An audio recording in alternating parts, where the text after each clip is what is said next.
नमस्कार, मेरा नाम डॉक्टर सुवर्चला है। मैं जीवा फर्टिलिटी सेंटर्स में साइंटिफिक डायरेक्टर हूँ। एड्रिनल हाइपरप्लासिया मुख्य तौर से कंजेनाइटल एड्रिनल हाइपरप्लासिया एक ग्रुप ऑफ जेनेटिक डिसऑर्डर्स है जो एड्रिनल ग्लैंड्स को अफेक्ट करते हैं। एड्रिनल ग्लैंड्स बहुत इंपॉर्टेंट हार्मोन्स को रिलीज करते हैं जैसे कि कॉर्टिसोल, एल्डोस्टेरोन, एंड्रोजेंस वगैरह। सबसे कॉमन फॉर्म CAH का है वहां पे जहां पे डेफिशिएंसी होता है एंजाइम का 21 हाइड्रोक्सिलेज। ये बहुत जरूरी होता है कॉर्टिसोल प्रोडक्शन के लिए और एल्डोस्टेरोन प्रोडक्शन के लिए। इस डेफिशिएंसी की वजह से ओवर प्रोडक्शन होता है एंड्रोजेंस का। एंड्रोजन मेल सेक्स हार्मोन्स है और इन केसेस में इस डेफिशिएंसी एल्डोस्टेरोन की डेफिशिएंसी की वजह से इफेक्ट होता है बॉडी पे और फर्टिलिटी पे भी इसका असर देखा गया। तो कितने तरह के होते हैं कंजेनाइटल एड्रिनल हाइपरप्लासिया? सबसे पहले तो क्लासिक कंजेनाइटल एड्रिनल हाइपरप्लासिया के बारे में बात करेंगे। Salt wasting congenital adrenal hyperplasia बहुत सिवियर फॉर्म ऑफ प्रॉब्लम होता है जहाँ पे डेफिशिएंसी कॉर्टिसोल और एल्डोस्टेरोन में देखा गया है। ये एल्डोस्टेरोन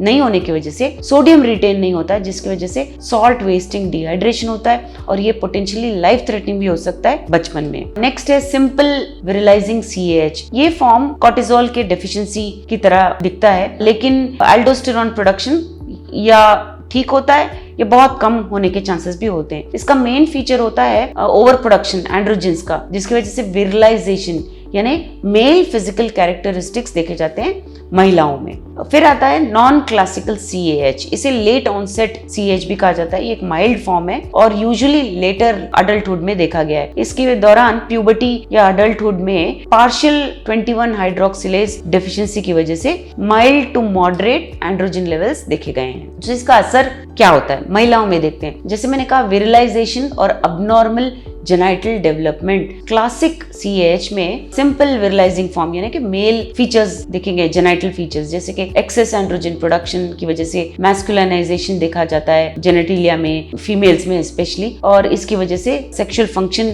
में बाधा आ सकता है और फर्टिलिटी में भी प्रॉब्लम आ सकता है। इर्रेगुलर मेंस्ट्रुअल साइकिल्स, पीरियड्स का रेगुलर ना रहना ये एंड्रोजन लेवल्स के बढ़ने की वजह से देखा गया है जिसकी वजह से या इर्रेगुलर बिल्कुल पीरियड्स का ना होना देखा गया है और इसका असर डेफिनेटली फर्टिलिटी पे पड़ सकता है। Polycystic ovary syndrome like symptoms यानी PCOS जैसे सिम्टम्स नॉन क्लासिकल CAH में सिम्टम्स ऐसे होते हैं जैसे PCOS की तरह ज्यादा बाल होना जिसे हिरसूटिज्म कहते हैं, एक्नी और एनोवुलेशन अंडे का रिलीज ना होना देखा गया है। एनोवुलेशन बहुत कॉमन होता है CAH औरतों में, इसकी वजह से इनफर्टिलिटी भी हो सकता है।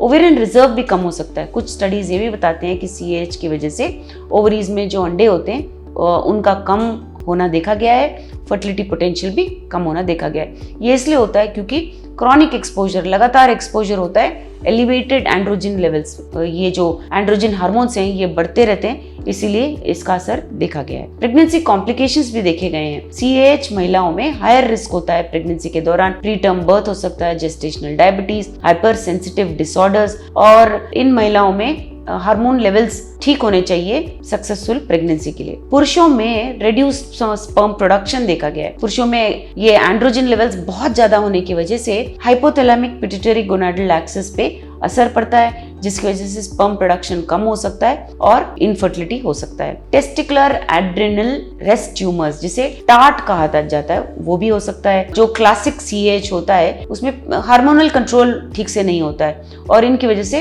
टार्ट होने के प्रॉब्लम्स होता है। टार्ट यूजुअली बिनाइन ट्यूमर्स होते हैं जो टेस्टिकुलर डैमेज का कारण बन सकते हैं, स्पर्म प्रोडक्शन को कम कर सकते हैं और इनफर्टिलिटी का कारण बन सकते हैं। CAH की वजह से डिलेड या इनकम्प्लीट प्यूबर्टी भी हो सकता है। उन पुरुषों में जिनमें CAH हो प्यूबर्टी लेट आना या सेकेंडरी सेक्सुअल कैरेक्टरिस्टिक्स लेट आना देखा गया है और जिसका असर अडल्टहुड में फर्टिलिटी पे भी देखा गया है। तो ट्रीटमेंट क्या है, इसको कैसे मैनेज किया जाता है?